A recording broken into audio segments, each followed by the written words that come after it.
Hello everyone, Assalamu alaikum. Welcome to my oil and gas piping masterclass video. I will explain about difference between the piping supervisor and mechanical supervisor in the oil and gas refinery. There are many type of supervisors. Sometimes the piping supervisor, sometimes the mechanical supervisor. In this video, I am giving you the clear difference between the piping supervisor and mechanical supervisor. I give you also the detail which post you are trying to apply, which one is the easier, and give you the detail about both supervisor have a different responsibility. I give you the all detail related to this. Today I will share by the real site knowledge ki what is the basic difference at site of the piping supervisor and the mechanical supervisor in the oil and gas refinery.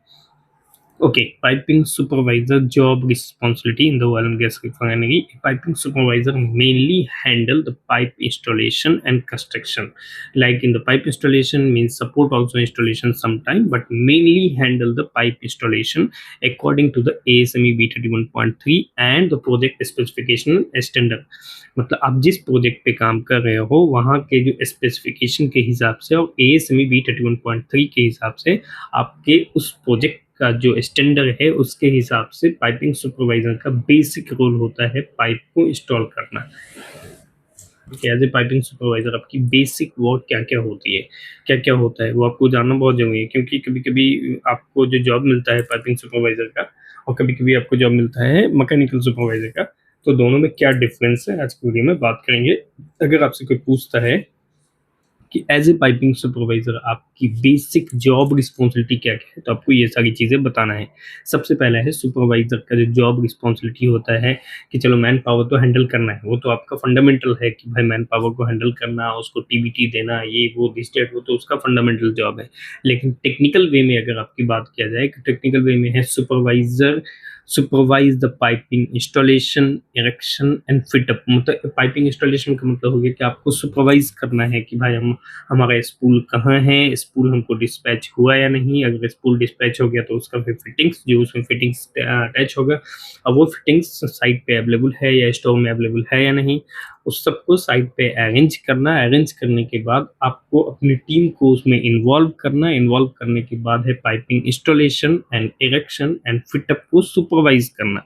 सबसे ज़रूरी चीज़ है कि अगर उसमें आप team लगा रहे हो तो टीम लगाने के पहले आपको ये पता होना चाहिए कि जो काम हम लगा रहे हैं उसमें सारा आइटम, सारा मटेरियल अवेलेबल है या नहीं। अगर टोटल आइटम नहीं भी है तो कम से कम अगर हम 2 टीम लगा रहे हैं तो कम से कम 50 इंच डाया जो हम टीम लगाएंगे आज, तो कम से कम 50 इंच डाया हमको आज के दिन का आउटपुट आएगा या नहीं आएगा, क्योंकि ultimately end of the day आपको आउटपुट से कंप्रोमाइज किया जाएगा, आउटपुट से मतलब आपको जज किया जाएगा। तो आप ऐसी जगह टीम लगाएं जहां मिनिमम कम से कम 40 इंच डाया 2 टीम में या 50 इंच डाया 2 टीम में आपको कैसे भी आना चाहिए।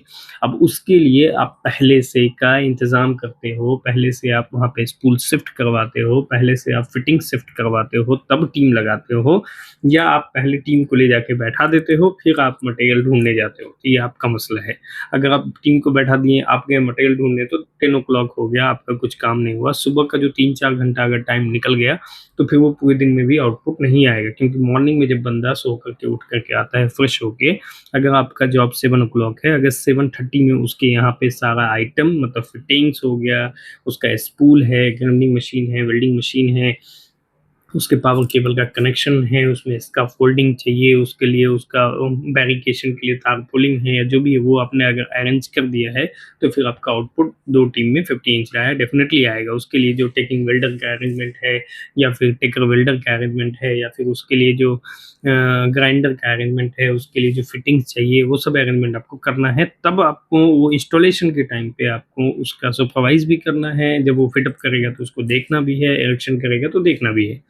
ओके, सेकेंड, ये पहला पॉइंट था जो मैंने आपको बताया है। सेकंड पॉइंट है check the isometric drawing and general alignment drawing. मतलब आइसोमेट्रिक ड्राइंग से आपको तो वो फिटअप करना ही है, प्लस आपको जीए भी चेक करना है, क्योंकि जीए में प्रॉपर एक साथ में बहुत सारा डिटेल दिया रहता है, कोऑर्डिनेट ऑर्डिनेट उसमें मैच कर लेना है। एक बार जनरल ड्राइंग से और आइसोमेट्रिक ड्राइंग से आपको वेरीफाई कर लेना है। थर्ड नंबर बात करते हैं, ensure the correct pipe alignment and support installation. मतलब जब आप पाइप फिटअप करेंगे तो उस टाइम पे आपको सपोर्ट भी फिटअप कर देना है, क्योंकि सपोर्ट फिटअप करने से आपका पाइप प्रॉपर अलाइनमेंट में रहता है। तो 3 चीज़ें मैंने तक बताई, ये आपका बेसिक रिस्पॉन्सिबिलिटी है। बेसिक रिस्पॉन्सिबिलिटी देना ये सब तो बच्चा वाला काम है, समझे? वो सब मसला है, वो तो पता नहीं है आपको। लेकिन जो आपका टीम होगा, टीम को जो आप काम दोगे तभी तो वो आउटपुट निकाल कर देगा। अब काम में आप एक पाइप दे दिए, उसको एल्बो नहीं दी, बेचारा कहाँ से बिल्डअप करेगा?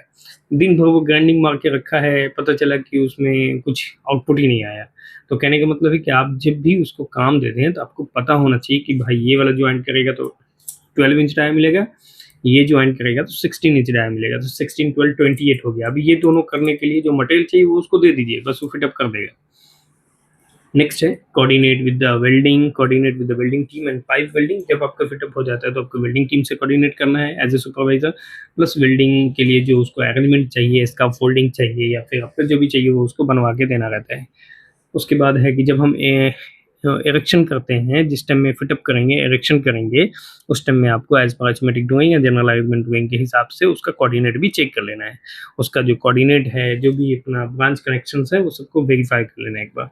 Ensure the bolt tightening and flange alignment. जब भी आप कहने का मतलब जब आप फिटअप करते हो या कोई ज्वाइंट वाइंट है तो उसका जो फिटअप करेंगे तो प्रॉपर उसका बोल्ट को मैच कर लेना है। उसके बाद उसका टाइट वाइट करके देख लेना है, फ्लांज का अलाइनमेंट देखना है। ऐसा नहीं कि फिटअप वेल्डिंग कर दिए, अब 2 फ्लांज को आपस में ज्वाइन करना तो बोल्ट ही नहीं लग रहा, थोड़ा सा अलाइनमेंट मिस हो गया तो उसमें मान लिया सपोज कीजिए 20 होल है, तो अगर थोड़ा आउट होगा ना तो क्या प्रॉब्लम होगा, मतलब 20 में से 14-15 लग जाएगा और 4-5 लगेगा ही नहीं, तो प्रॉब्लम हो जाता है। तो उसके लिए प्रॉपर आपको उसका 90 चेक कर लेना है। सुपरवाइज द हाइड्रो टेस्टिंग, अगर आप यहाँ पे कर लेंगे तो फिर supervise the mechanical work down, supervise the punch point, clearing the punch point. उसके बाद है पंच पॉइंट क्लियर हो जाता है एक कैटेगरी, तो फिर supervise the hydro testing, supervise the air blowing, supervise the internal cleaning, जो भी आप बोल सकते हो, ये सब आपका। जब हम इंस्टॉलेशन करते हैं, check the piping material like CS, SS, LTCS, alloy steel है तो उसके बिहाफ पे उसका आपको वो सब मंगवाना है, इलेक्ट्रोड फिलर ये सब मंगवाना है। Ensure the all the work follow the ASME BTEC 1.3 standard है, ये आपका बेसिक वर्क है, ये मैंने आपको बताया। अभी मैं इससे ज़्यादा आपको डिटेल चाहिए तो इसके लिए मैंने ऑलरेडी मास्टर क्लास में बनाया है, वहाँ जैसे कंप्लीट डिटेल में मैं एक रफली आइडिया बता रहा हूँ कि अगर कोई आपको चलते फिरते पूछ देता है कि एज ए पाइपिंग सुपरवाइजर आपकी क्या क्या रिस्पॉन्सिबिलिटी होती है तो आपको यही बताना है। फिर बोलता है कि एज ए मैकेनिकल सुपरवाइजर आपको क्या रिस्पॉन्सिबिलिटी, वो भी मैं आपको बताता हूँ। ये पाइपिंग सुपरवाइजर में अगर कोई साइट एक्टिविटी है तो क्या क्या साइट एक्टिविटी होगा, आपके साइट पे क्या क्या काम हो सकता है।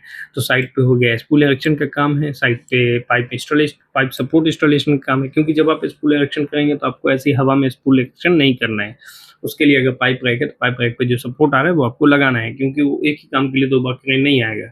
प्लस फिटअप इंस्पेक्शन करना है, वेल्डिंग के लिए कोऑर्डिनेशन करना है, हाइड्रो टेस्ट का प्रिपरेशन करना है, मैकेनिकल कंप्लीशंस करना है। तो ये आपका साइट पे एक्टिविटी हो गया। मैकेनिकल कंप्लीशन का मतलब होता है कि कंस्ट्रक्शन बिहाफ ऑफ से आपकी वर्क एक्टिविटी कंप्लीट हो गई, लाइक प्रेशर गेज हो गया, प्रेशर इंडिकेटर, मतलब री स्टेटमेंट आपने कर दिया। री स्टेटमेंट जो जानते हैं कि हाइड्रो टेस्ट के बाद जो एक्टिविटी होता है उसको हम लोग री स्टेटमेंट बोलते हैं। इन सिंपल वर्ड में अगर पाइपिंग सुपरवाइजर की बात की जाए तो specialist in the piping installation of the system, मतलब पाइपिंग को इंस्टॉल करने वाला बंदा होना चाहिए। कंस्ट्रक्शन में कैसे इंस्टॉल करना, लाइक सपोज कीजिए कि कोई सपोर्ट नहीं आया है, अब हम उसके लिए वेट तो नहीं करेंगे, हम अपना लाइन इंस्टॉल कर देंगे। तब लाइन इंस्टॉल करें तो वो सपोर्ट आने के बाद वो सपोर्ट लगना चाहिए, ऐसा नहीं हो कि पता चला सपोर्ट आ गया वो लग ही नहीं रहा, तो आपको में से कोई वॉल नहीं है, कोई इंस्ट्रूमेंट नहीं है, या कोई NRV, MOV, FCV नहीं है, फिर भी आप उसका स्पेस छोड़ करके उसका करंट मेजरमेंट करके प्रॉपर, तब उसमें गैस्केट कितना mm का आएगा वो स्पेस छोड़ करके आप उसको कंटिन्यू करेंगे, तो ये काम से सुपरवाइजर का होता है। ओके, नेक्स्ट हम लोग बात करते हैं mechanical supervisor job responsibility. As a mechanical supervisor आपकी क्या क्या रिस्पॉन्सिबिलिटी होती है in the oil and gas में, दोनों हैं, ऐसा नहीं मैकेनिकल सुपरवाइजर भी पाइप इंस्टॉल कर सकता है, पाइपिंग सुपरवाइजर भी वो कर सकता है, लेकिन मैकेनिकल सुपरवाइजर का कुछ स्पेसिफिक टास्क होता है। Like a mechanical supervisor handle all the mechanical equipment installation, not only piping. ये पाइपिंग इंस्टॉल नहीं करेगा, मैकेनिकल सुपरवाइजर में एक एक्स्ट्रा बर्डन है उसके पास कि कोई इक्विपमेंट है तो उसको भी इंस्टॉल करेगा। इक्विपमेंट क्या होता है, जैसे लाइक स्टैटिक इक्विपमेंट है, रोटरी इक्विपमेंट है, लाइक हीट एक्सचेंजर है, वेसल है, कॉलम है, फिल्टर है, कोई पंप है, या फिर कोई अपना वेसल है, कॉलम है, बहुत तरीके का अपना इक्विपमेंट होता है। उसमें 2 टाइप का इक्विपमेंट होता है, एक होता है स्टैटिक इक्विपमेंट, एक होता है रोटरी इक्विपमेंट। मैं मैकेनिकल सुपरवाइजर का कुछ बेसिक वर्क बताता हूँ। Supervise the equipment installation. Equipment installation का मतलब क्या होता है कि एज ए सुपरवाइजर आपको ये चीज़ें देखना है कि भाई हमारा इक्विपमेंट कौन सा आया हुआ है यार्ड में, मतलब कौन सा इक्विपमेंट यार्ड में आ गया है, या कौन सा हमारा आने वाला है। अगर वो आने वाला इक्विपमेंट है तो आप उसका फिर साइट पे चेक कीजिए कि कौन सा फाउंडेशन रेडी है, कौन सा फाउंडेशन हमने पहले से हैंड ओवर ले लिया है। अगर फाउंडेशन रेडी है और इक्विपमेंट भी आया हुआ है या आने वाला है, तो फिर आपको फाउंडेशन को प्रिपेयर करना होगा। फाउंडेशन प्रिपेयर का मतलब कि वो जो फाउंडेशन होता है जिसके ऊपर हम लोग इक्विपमेंट को इंस्टॉल करते हैं, जिसमें बोर्ड नट बोर्ड लगा होता है, हम लोग जाकर के ऐसे इंस्टॉल करते हैं, तो फाउंडेशन को चिपिंग करते हैं, उसको पैडिंग प्लेट पैडिंग करते हैं, वो मैं बताऊंगा आपको। मेरा मास्टर क्लास में ऑलरेडी ये क्लास अभी इक्विपमेंट इंस्टॉलेशन की क्लास बाकी है, तो उसमें पैडिंग वैडिंग करके उसको रेडी करते हैं, उसका एलिवेशन चेक करते हैं, वो सारी चीज़ों को चेक करते हैं। तो कहने का मतलब supervise the equipment installation. Equipment installation में बहुत सारी एक्टिविटी होती है, लाइक आपको इक्विपमेंट को यार्ड से आपको लोकेशन पे शिफ्ट करना, एरिया को प्रिपेयर करना। पता चला कि आप इक्विपमेंट लेके आए, आपका टेलर ही फंस गया, आप निकल ही नहीं गया, वहाँ पे सैंड था, तो उस वॉक में जो जिस वे से आएगा उसका जो रूट है आने का, उस रूट को चेक करना, ऊपर अगर नहीं है तो उसके ऊपर फिर प्लेट डालना ताकि आपका इक्विपमेंट ईजिली वहाँ से ट्रांसपोर्ट हो जाए। फिर उसके बाद है पंप इंस्टॉलेशन अलाइनमेंट। अगर मैकेनिकल सुपरवाइजर से आपको पंप इंस्टॉल करना होगा, पंप को अलाइनमेंट करना होगा। फिर उसके बाद पंप का जो ग्राउटिंग का केसेस है वो भी उसको अंडर में आपको देखना होगा, क्योंकि सिविल का एक दो बंदा रहेगा। कंप्रेसर एंड टरबाइन के इंस्टॉलेशन के बारे में आपको नॉलेज होना चाहिए। प्लस है हीट एक्सचेंजर इंस्टॉलेशन। अब हीट एक्सचेंजर में क्या होता है कि दो सैडल होता है नीचे में, जो बॉटम ट्यूब हीट एक्सचेंजर है, या फिर सॉरी ये अपना shell and tube heat exchanger, तो उसमें एक साइड में स्लाइडिंग प्लेट रहता है, एक साइड में फिक्स प्लेट रहता है। स्लाइडिंग प्लेट के नीचे में एक एक्स्ट्रा प्लेट आता है, उसमें प्लेट कटवाना हो आएगा, उसमें होल कितने का होगा, उसमें बोल्ट का होल क्या है, फाउंडेशन को देखना, रेडी करना, ये सब चीज़ें आपको पहले से प्रिपेयर करके रखना होगा। नेक्स्ट है हमारा coordinate with the piping team. उसके बाद जब आपका इक्विपमेंट इंस्टॉलेशन हो जाता है, static equipment like vessel and tank जब आप इंस्टॉल कर देते हो, तो फिर पाइपिंग टीम से कोऑर्डिनेट करके उसके जो नोजल अगर आपका क्लियरेंस हो गया तो उसको बोलना है कि तुम अपना नोजल का कनेक्शन करो। कोऑर्डिनेट विद पाइपिंग टीम से आपको कोऑर्डिनेट करते रहना है। Check the mechanical alignment and bolting. अगर मैकेनिकल अलाइनमेंट आपका, हम लोग क्या होता है ना, हॉरिजॉन्टल एक है एक्सचेंजर, अगर सपोज कीजिए कि एक्सचेंजर हमने अगर इंस्टॉल किया है, तो इसमें हॉरिजॉन्टल पॉइंट हम लोग चेक करते हैं, वो यहाँ से यहाँ तक देखते हैं हॉरिजॉन्टल सही है नहीं, फिर दूसरे साइड से भी चेक करते हैं कि हॉरिजॉन्टल इसका सही है नहीं। अगर ये पूरा एलिवेशन एकदम मैच होता रहता है हॉरिजॉन्टली, तो समझिए कि इक्विपमेंट हमारा, अगर कुछ पॉइंट अप डाउन होगा तो लाइक ऐसे होगा तो पॉइंट मैच नहीं होगा, यहाँ का थर्ड यहाँ तक सेंटर पॉइंट और यहाँ के सेंटर पॉइंट में डिफरेंस आ जाएगा। अगर ऐसे होगा तो यहाँ का सेंटर पॉइंट हाई होगा, यहाँ का सेंटर पॉइंट डाउन होगा। तो हम लोग अब वर्टिकल इक्विपमेंट में क्या करते हैं कि यहाँ टॉप से लेके ये बॉटम तक का सेंटर लाइन चेक करते हैं, प्लस एलिवेशन चेक करते हैं। फिर ये प्रोसेस है चारों साइड से चेक करते हैं, मिनिमम 3 साइड से तो हम लोग चेक करते हैं। आपको टॉप में, मिडिल में और लास्ट में इनको चेक करना है, कोऑर्डिनेट अलाइनमेंट चेक करने के लिए।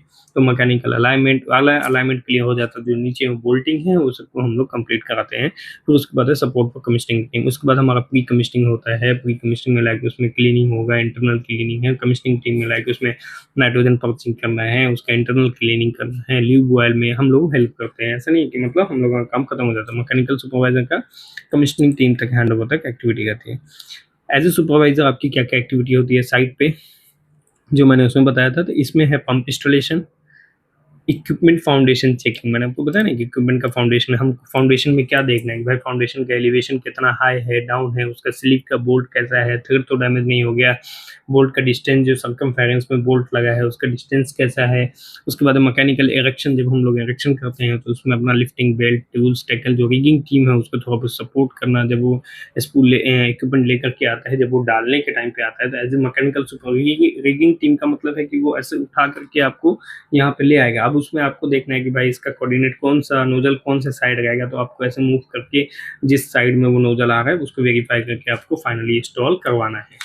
तो ये सब चीज़ें आपकी, फिर उसके बाद आप उसका अलाइनमेंट कर सकते हो। एक बार आपने गलत इंस्टॉल कर दिया तो वापस करें रीअसेंबल करके, रिमूव करके फिर उसको रोटेट करना होगा कैसे भी। एक बार आप फाइनली वेरीफाई करने के बाद उसको इंस्टॉल करते हैं। रोटेटिंग इक्विपमेंट इंस्टॉलेशन में आपको क्या करना है, कमिशनिंग सपोर्ट आपको देना है, ये आपका बेसिक एक्टिविटी है।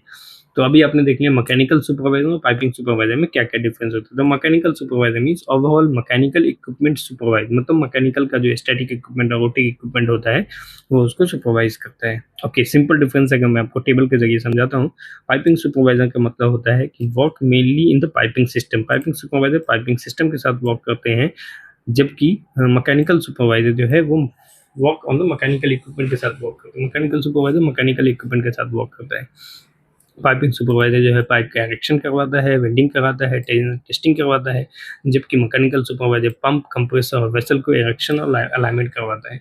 ओके, पाइपिंग सुपरवाइजर AS/CMP 31.3 को फॉलो करता है, जबकि mechanical supervisor follow multiple mechanical standard like वो पंप के अकॉर्डिंग, वेसल के अकॉर्डिंग, फिल्टर के अकॉर्डिंग, बहुत सारी चीज़ों के अकॉर्डिंग वो उसको फॉलो करता है। Piping supervisor specialist in the piping construction में स्पेशलिस्ट होता है, जबकि मैकेनिकल सुपरवाइजर वो जनरल मैकेनिकल स्कोप में वो अभी कोई इक्विपमेंट है, कोई पंप है, कोई फायर का जो वाल्व होता है, उसके बाद बहुत सारी चीज़ें हैं। मैकेनिकल के अंदर बहुत सारी चीज़ें आती है। Okay, which is the best for the starting? अगर आप स्टार्टिंग करना चाहते हो ऑयल एंड गैस में पाइपिंग में, तो कौन सा आपके लिए बेस्ट है? तो मेरे सजेशन में for the refinery construction project में piping supervisor very high demand, इसका हाई डिमांड रहता है in the oil and gas में। बहुत सारी पाइपिंग सुपरवाइजिंग की रिक्वायरमेंट होती है। क्यों? क्योंकि इसमें नंबर ऑफ ज्वाइंट ज़्यादा होता है, नंबर ऑफ स्कोप ज़्यादा होता है, फिटअप करना है, वेल्डिंग करना है, शिफ्टिंग करना है, टेस्टिंग करना है, तो एक्टिविटी बहुत सारा है। तो इसमें क्या है, very high demand in the oil and gas piping supervisor में। Large scope in the pipeline and refinery में लार्ज स्कोप में होता है। Good for people with the piping installation experience, अगर किसी के पास पाइपिंग इंस्टॉलेशन का एक्सपीरियंस है तो ये गुड, उसके लिए बहुत अच्छा है। मैकेनिकल सुपरवाइजर के लिए क्या कि wider scope but the need knowledge and many equipment type, मतलब उसमें तो वाइडर स्कोप है मैकेनिकल सुपरवाइजर में, लेकिन इनिशियल में आपको उसमें बहुत सारा नॉलेज चाहिए, बहुत सारे टाइप का इक्विपमेंट होता है, तो सारे इक्विपमेंट को कैसे इंस्टॉल करना, अलाइनमेंट करना, अलग अलग टाइप की एक्टिविटी है। लाइक सपोज कीजिए कि आप इक्विपमेंट सुपरवाइजर है, आपके जो वर्कशॉप में ओटी क्रेन लगा होता है, तो वो भी आपके स्कोप में आएगा, उसको भी इंस्टॉल करना है। बहुत सारा मैकेनिकल सुपरवाइजर, तो पहले आप करियर जो है वो पाइपिंग सुपरवाइजर से स्टार्ट करें, फिर कुछ दिनों के बाद उसमें मूव कर जाए। My suggestion for the beginner, start with the piping supervisor if you like construction and installation work, then after that you can special, because क्यों आप ऐसा कर रहे हैं, ईजियर टू स्पेशलाइज, मतलब स्पेशलाइज्ड हो जाएंगे। Is high demand for refinery project, ये जो पाइपिंग सुपरवाइजर है रिफाइनरी प्रोजेक्ट के लिए हाई डिमांड पर रहता है। स्ट्रॉन्ग करियर ग्रोथ, इसमें करियर ग्रोथ भी अच्छा है। अगर आप पाइपिंग सुपरवाइजर तो उसमें बहुत टाइप की एक्टिविटी है, like fabrication supervisor, erection supervisor, support installation, pre commissioning supervisor, air blowing, hydro testing, restatement supervisor, plus उसके बाद mechanical walk down supervisor, plus उसके बाद कमिशनिंग सुपरवाइजर, बहुत सारी एक्टिविटी होती है। सिंपल वे में अगर मैं आपको बताऊं कि in the oil and gas refinery project में piping supervisor focus on the piping installation, piping fit up, welding and the testing as पर AS 1.3 and the restatement, while the mechanical supervisor manage all the mechanical equipment like pump, compressor, vessel, column. Both are the important, but piping supervisor is highly demanded in the construction project. Okay, अगर ये video आपको अच्छा लगा तो इस type की मैंने approx 100 video का प्लान बनाया है, जिसमें मैं आपको एज ए सुपरवाइजर और एज ए इंजीनियर आपको क्या क्या इन्फॉर्मेशन होना चाहिए और बेसिक पाइपिंग की क्या क्या नॉलेज होनी चाहिए, उससे रिलेटेड मैंने एक कोर्स स्टार्ट किया है। अगर आपको ऑयल एंड गैस की स्किल को इम्प्रूव करना है, अपने करियर को बूस्ट करना है, तो आप वो क्लास ज्वाइन कीजिए। उसमें ज्वाइन करने में बेनिफिट ये है कि आप मतलब अपने करियर में ग्रोथ पा सकते हो। फिर आपको ये पूरी चीज़ें समझ में आएगी कि कैसे फिटअप कैसे होता है, इरेक्शन कैसे होता है, फिटअप से पहले एज ए सुपरवाइजर क्या क्या रोल है। अगर आपके पास 100 आदमी है तो आप उसको कैसे डिस्ट्रीब्यूट करेंगे, आपको डेली का टारगेट कितना रखना है, कैसे उस टारगेट को अचीव करेंगे। तो ये सब चीज़ें अगर आपको समझना है, टेस्टिंग कैसे करते हैं, रीस्टेटमेंट कैसे करते हैं, कौन सी एक्टिविटी कब होती है, फैब्रिकेशन कब होगा, इरेक्शन कब होगा, फैब्रिकेशन के बाद क्या क्या इंस्पेक्शन होना है, ITR क्या कहता है, फिटअप को कैसे इंस्पेक्शन करेंगे, वेल्डिंग को कैसे इंस्पेक्शन करेंगे, QC आएगा तो हमारे लाइन को क्या चेक करेगा, हाइड्रो टेस्ट आएगा तो वो बंदा क्या चेक करेगा। आप अपने आप को इन सब में प्रिपेयर करना चाहते हैं, स्किल को बूस्ट करना चाहते हैं, तो आप मेरे मैकेनिकल स्किल डेवलपमेंट का जो क्लास है, master class western piping institute के जरिए वो क्लास है, आप उसको ज्वाइन करें, उससे आपके करियर में अच्छा ग्रोथ मिलेगा। Okay, thank you for watching, stay safe, stay healthy.